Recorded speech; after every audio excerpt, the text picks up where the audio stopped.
In this video, we're going to use 3D animation to show the inside of a combination lock. I'm going to go over exactly why putting in a 3-digit combination allows us to open the lock. Let's check it out.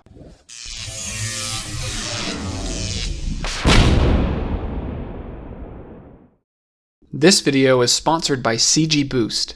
Stay tuned at the end of this video to discover how you can create your own 3D animations using a free program called Blender.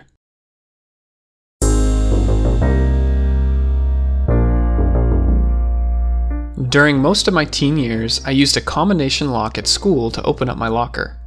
Before making this video, I really didn't understand how it worked. So I did some research, looked at a few patents, and then opened one up to see what's on the inside.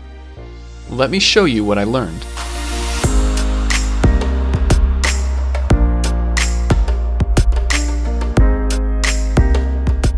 Here's the case that holds all of our parts. This metal curved bar is called the shackle. It won't come out until the right combination is put in. Then it pops right open. This piece is called the lever. It slides right onto the bar here. The lever can rotate counterclockwise. This piece of metal wants to flex outward. Once it's bent inside of here, the tension makes the latch want to spring back to its original position. Normally the latch would just keep going, but the rotation will be stopped by this tiny bump.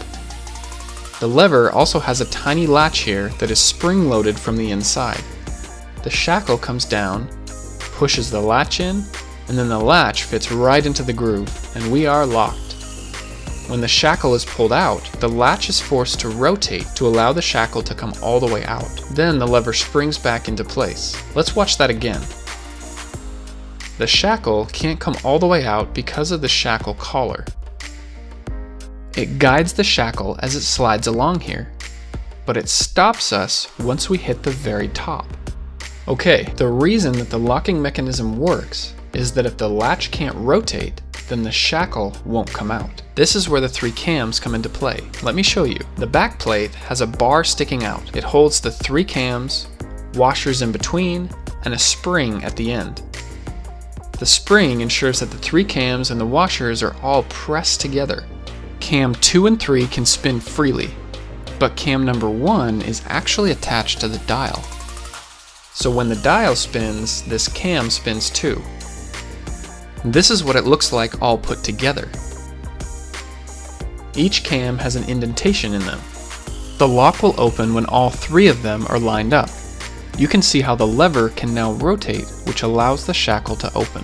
When these 3 indentations are not lined up, the lever can't rotate, which means the shackle can't come out.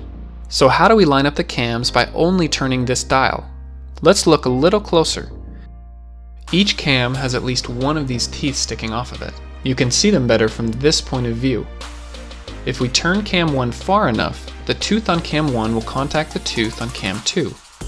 And then if we keep turning, all 3 cams move together. In fact, this is the first step to opening up the lock. Let's walk through this process on the inside. This time we're looking at it from the front, so all 3 cams will need to line up here. We turn the dial clockwise 3 times to clear it. All 3 cam teeth are in contact with each other and move as one.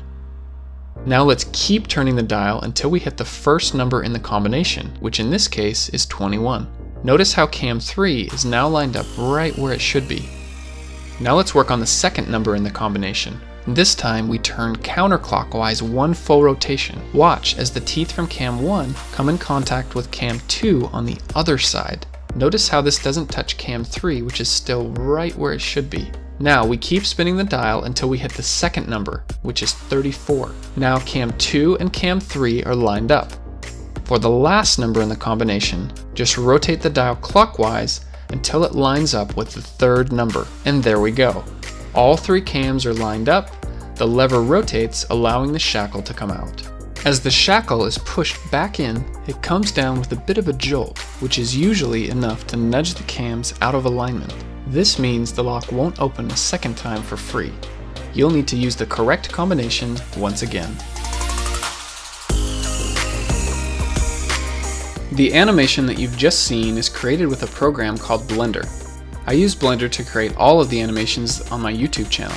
And yes, the program is completely free.